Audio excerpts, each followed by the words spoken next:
mga kwento ng pag-ibig, kwento ng buhay, at kwento ng pag-asa. Hatid sa inyo ng Moment of Romance.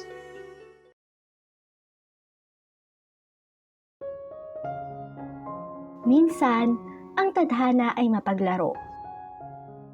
Ihaharap ka nito sa isang sitwasyong wawasak sa iyong pagkatao, bago nito ipakilala ang taong bubuo muli sa iyo.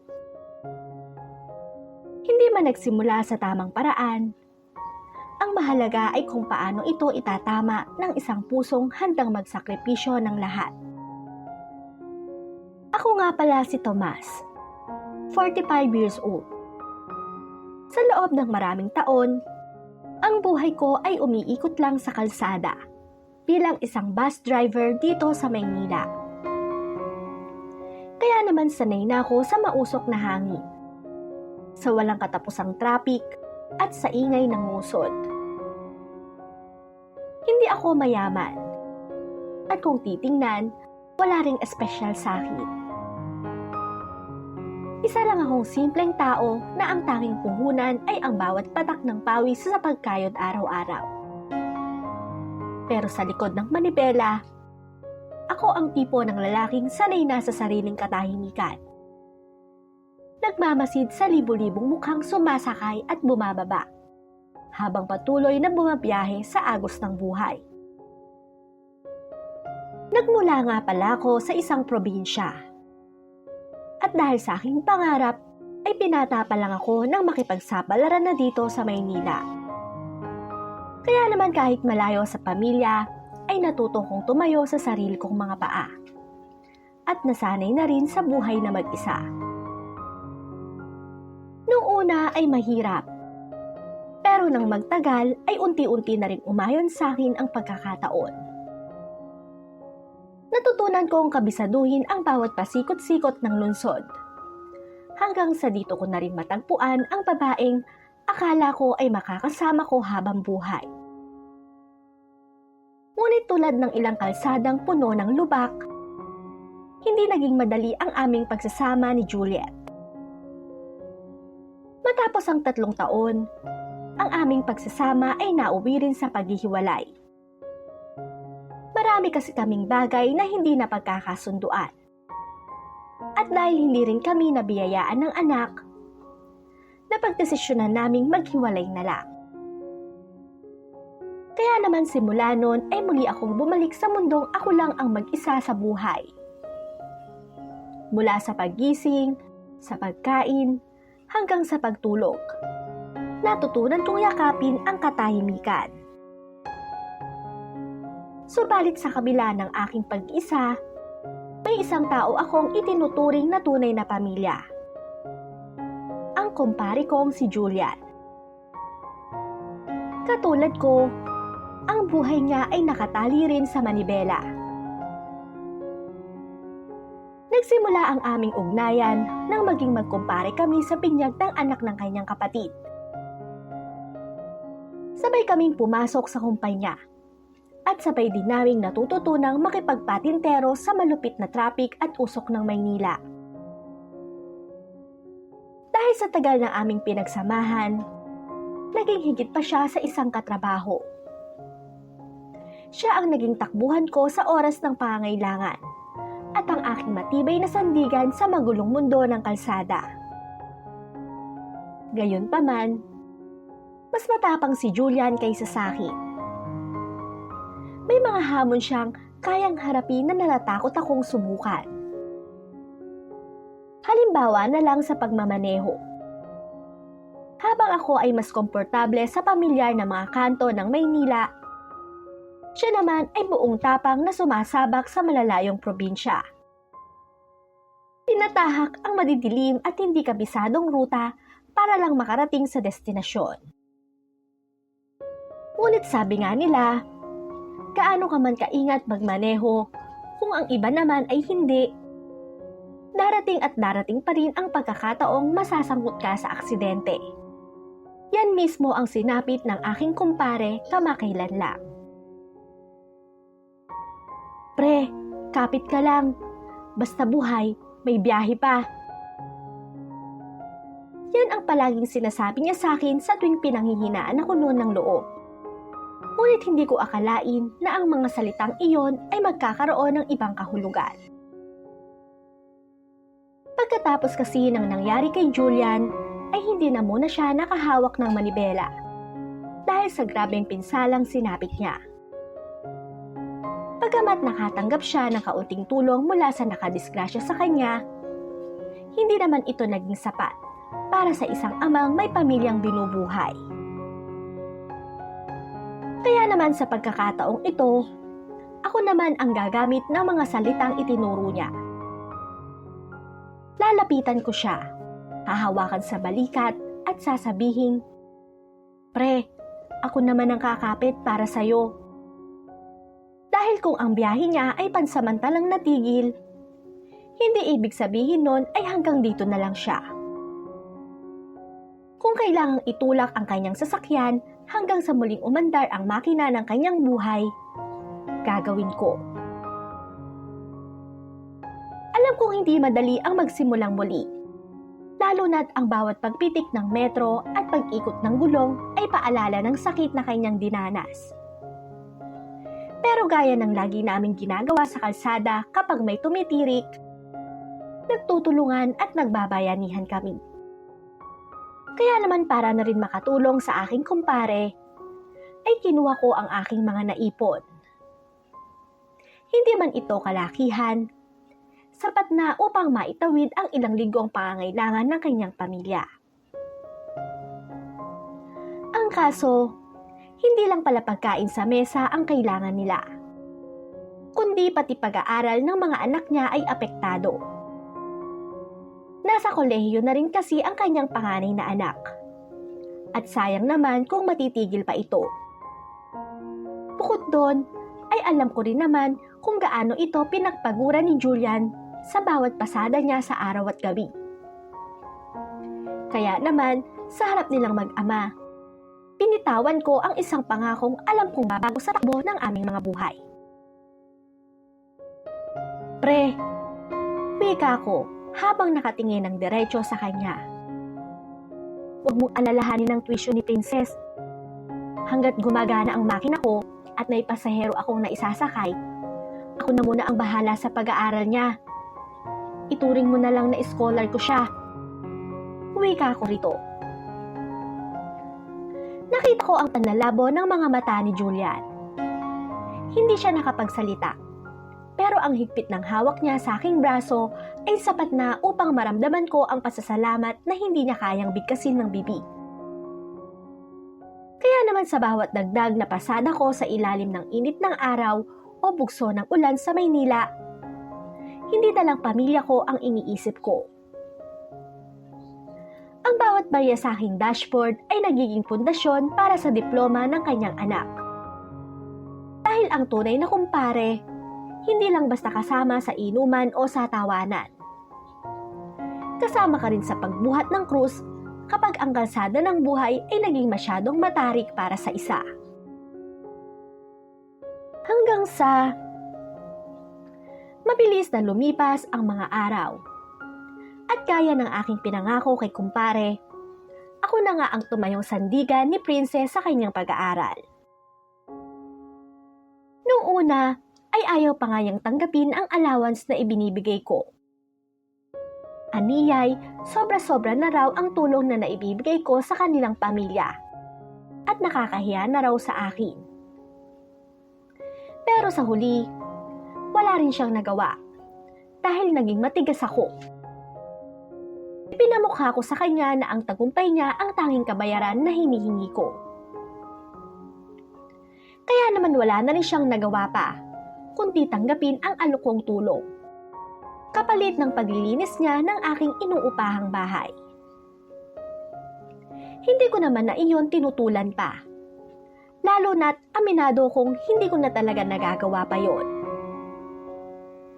Sa katunayan, ay pag-uwi ko ng bahay ay natutulog na lang ako, dahil wala na rin naman akong kasama pa sa aking bahay. Ngunit habang tumatagal, unti-unting nagbabago ang ihip ng hangin. Simula kasi nang magbolontaryo si Princess na ipaglinis ako ng bahay at dalhan ng pagkain pag uwi ko mula sa trabaho, ay naging malapit na rin ang loob namin nito sa isa't isa. At lalo pang naging komplikado ang lahat nang biglaan akong magkasakit at siya ang nag-alaga sa akin. Nagluto ng mainit na sabaw at hindi umalis sa tabi ko hanggang sa bumuti ang aking pakiramdam. Noong mga panahong iyon, habang pinagmamasdan ko siya sa pag-aayos ng aking kumot, hindi ko tuloy maiwasang makaramdam ng kakaiba rito.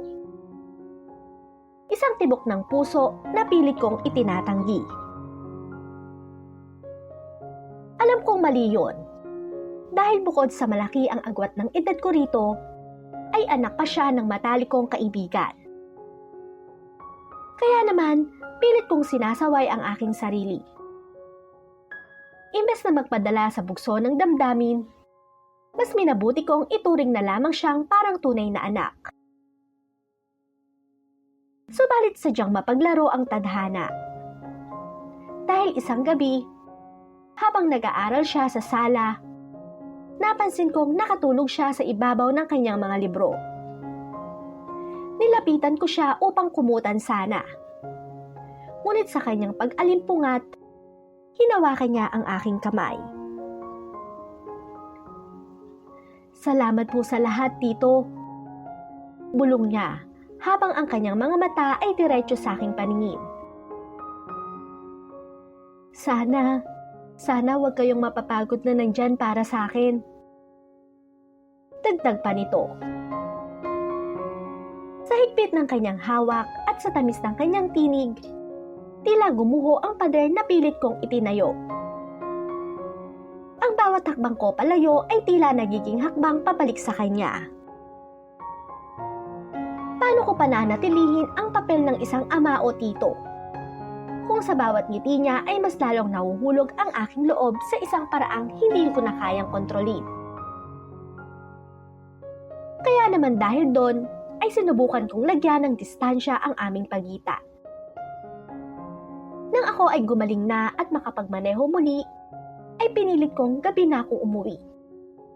Nang sa ganon ay hindi ko na naaabutan si Princess sa bahay. Akala ko kasi ay sa ganoong paraan ay kusaring mamamatay ang apoy na unti-unting tumutupok sa aking prinsipyo. Ngunit isang gabi, hindi ko inaasahan na maaabutan ko siyang naghihintay sa akin sa sala. Hindi pa siya nagpapalit ng kanyang uniforme at halatang pagod rin mula sa paaralan. "Oh, Princess, gabi na ya. Bakit nandito ka pa? May problema ba? May nangyari ba kay kumpare?" Sunod-sunod na tanong ko rito. "Wala po, Tito. Gusto ko lang po sana kayong makausap tungkol sa problema ko." Anya naman ito. "Ano ba yon? May problema ba sa school nyo? O may kailangan kang bayaran?" Tanong ko muli rito. Ngunit bago pa siya makasagot, ay bigla na siyang napahugol-gol ng kasing lakas ng isang batang nawawala.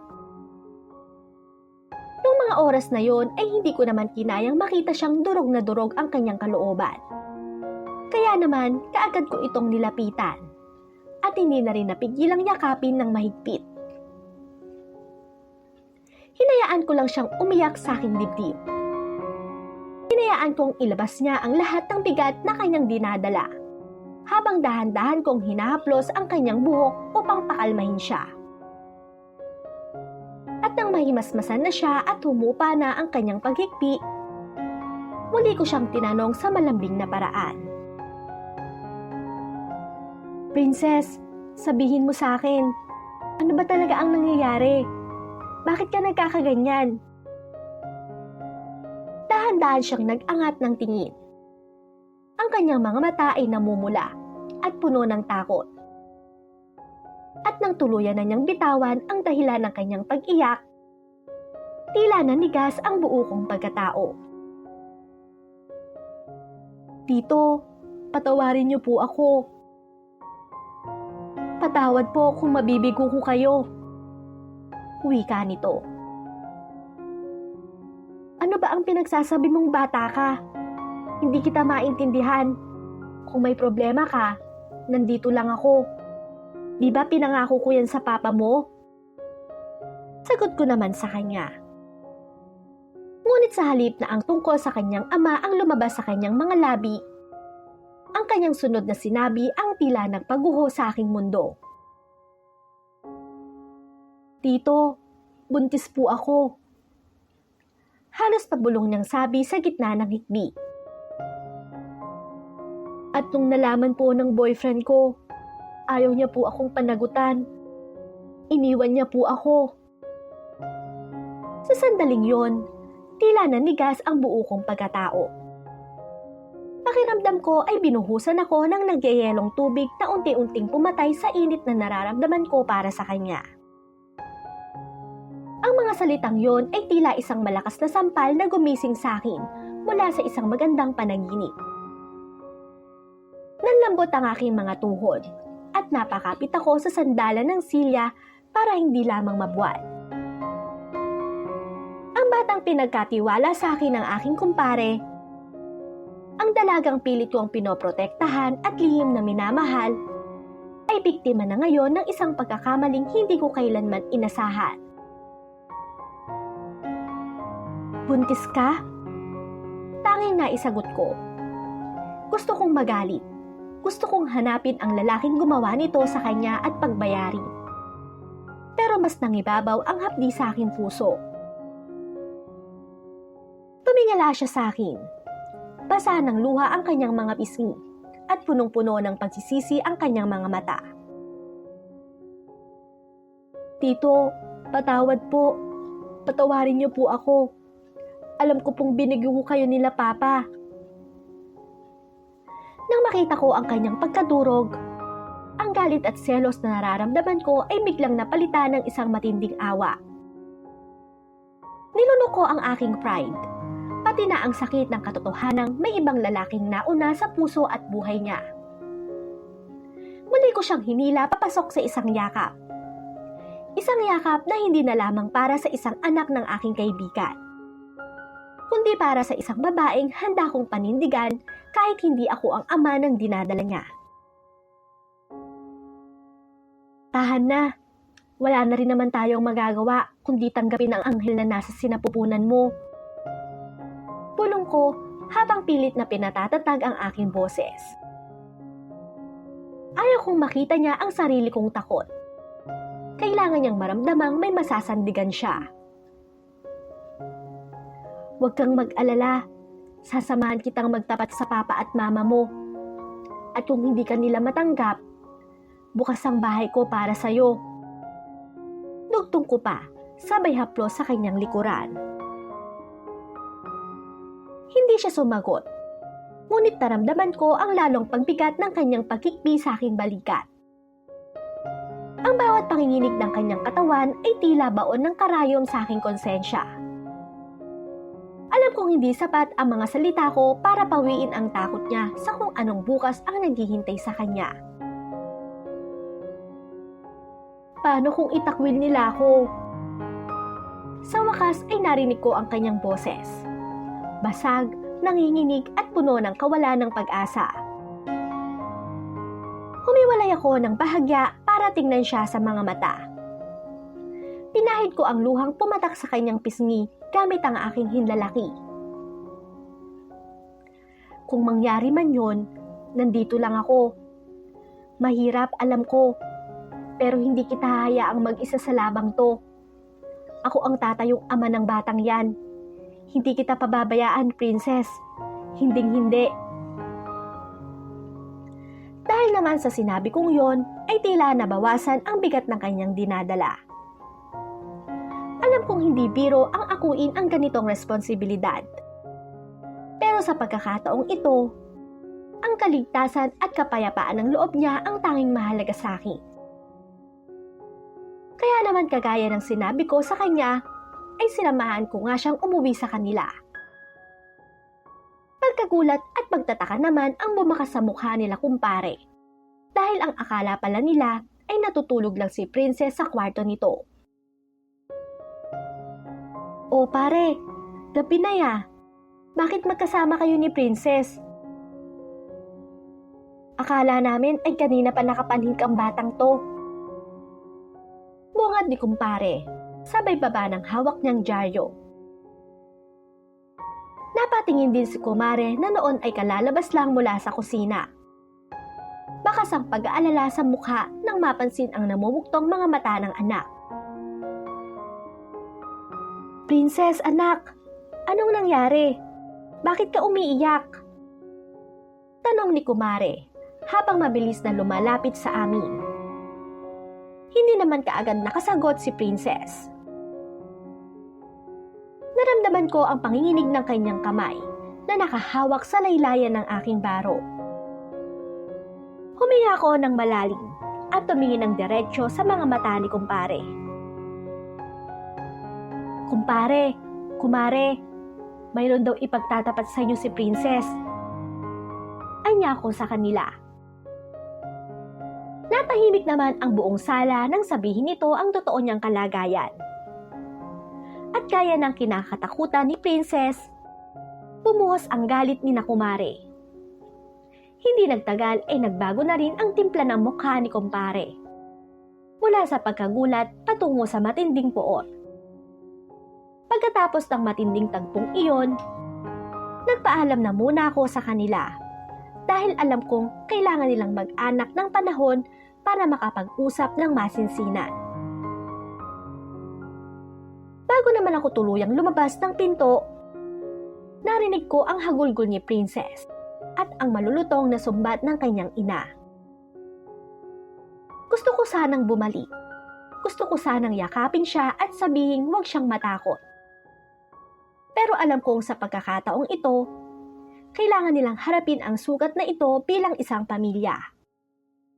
Alam kong masakit para sa isang magulang ang malaman na ang anak na inaasahan nilang magtatapos ay maagang sasabak sa responsibilidad na hindi pa nito lubos na nauunawaan. Sa katunayan, maging ako ay ganun din ang nararamdaman. Dahil ang tanging hiling ko lang din naman ay ang makapagtapos siya. Ngunit ang nagawa ay nagawa na at kailangan niya itong panindigan. Mabilis na lumipas ang mga araw. Hanggang sa mabalitaan kong hindi na nga pumapasok si Princess. Marahil ay hindi lamang ito dahil sa bigat ng kanyang dinadala, kundi dahil na rin sa kahihiyang dulot ng mga bulong-bulungan sa aming lugar. Ang balita kasi ay parang apoy na mabilis na kumalat. Kaya imbes na magtuloy sa pag-aaral, mas pinili ni Princess na huwag nang lumabas ng bahay. Dahil naman doon, naisipan kong kausapin sina kumpare. Sinabi ko sa kanila na handa kong akuin ang batang dinadala ng kanilang anak at pakasalan si Princess.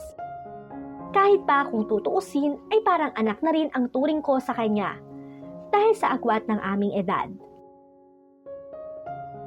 Noong una ay pinagtawanan lang ako ni kumpare sa pag-aakalang nagbibiro lang ako o nababaliw. Ngunit nang muntika nang mawala sa mundo si Princess dahil sa matinding depresyon, nun lamang sila natauhan at napilitang pumayag sa aking alok.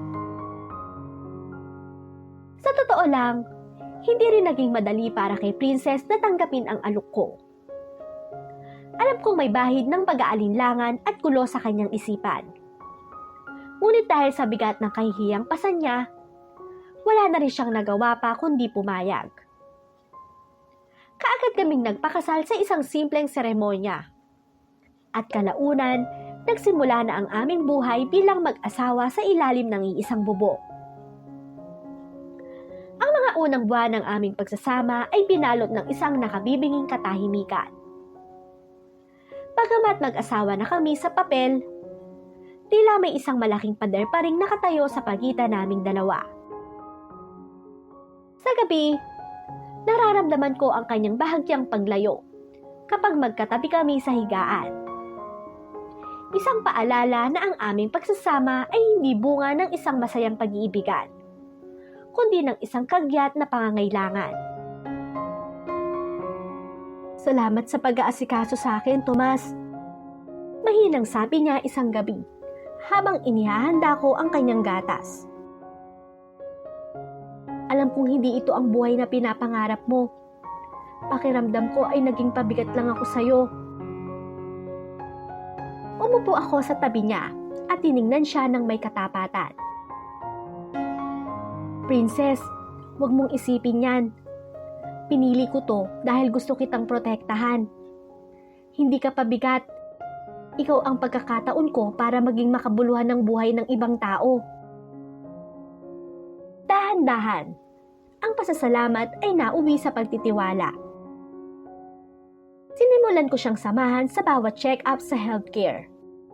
Bitbit ang kanyang bag at tinitiis ang mga mapanuring tingin ng mga taong nakakakilala sa amin. Sa bawat tibok ng puso ng sanggol na naririnig namin sa monitor, tila unti-unting nadudurog ang pader sa pagitan namin. Doon ko naramdaman na hindi ko na lang siya basta anak-anakan, kundi ako na ang kanyang asawa at ako na ang tatayong haligi ng tahanang ito. Isang gabi, habang hinahaplos ko ang kanyang lumalaking tiyan, biglang humawak si Princess sa aking kamay. Sa unang pagkakataon, hindi siya umiwas. Ngumiti siya sa akin, isang tunay na ngiti na matagal nang nawala sa kanyang mga labi.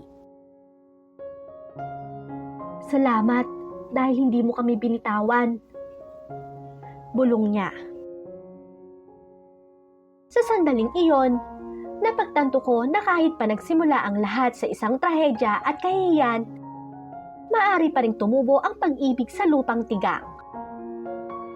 Hindi man ito ang kwentong nakasanayan ng marami, sisiguraduhin kong ang dulo nito ay isang pamilyang binuo ng malasakit, sakripisyo at paninindigan.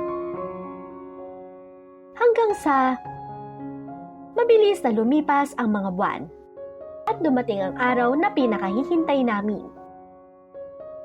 Sa loob ng delivery room, habang hawak ko ang kamay ni Princess, narinig ko ang unang uha ng isang sanggol. Isang tinig na nagpatahimik sa lahat ng mga bulong-bulungan at panghusgang narinig namin sa labas. Sa sandaling yun, nang ilapag ang bata sa dibdib ni Princess, hindi ko na nakita ang pagkakamali o ang kahihiyan. Ang nakita ko ay isang bagong simula. Hindi naging madali ang mga sumunod na taon. Marami pa ring matalas ang dila. At minsan ay nakikita ko pa rin ang lungkot sa mga mata ni na kumpare kapag bumibisita kami. Pero binuo ko ang aming tahanan sa pundasyon ng pasensya at tunay na pag-aaruga. Kalaunan, hindi lang basta pasasalamat ang nakikita ko sa mga mata ni Princess. Natutunan na rin niyang suklian ang pag-ibig na ibinigay ko. Isang pag-ibig na hindi man nagsimula sa tamang paraan, ay naging tama dahil sa paninindigan. Ngayon, habang pinapanood ko si Princess na tinutulungan ang aming anak sa kanyang taktang aralin, batid kong tama ang naging desisyon ko. Tinupad ko ang pangako ko. Nakapagtapos siya ng pag-aaral at nakuha ang titulong matagal niyang pinangarap. Pero higit pa sa anumang diploma, ang pinakamalaking tagumpay namin ay ang pamilyang nabuo namin sa gitna ng unos. Sa dulo, napatunayan ko na ang tunay na lalaki ay hindi sinusukat sa kung paano siya umiwas sa gulong, kundi sa kung paano siya nanatili para ayusin ang mga pirasong nawasak ng tadhana. Kami ni Princess, kasama ang aming anak, ay patuloy na naglalakad. Hindi na nakayuko, kundi taas noon ang humaharap sa bukas.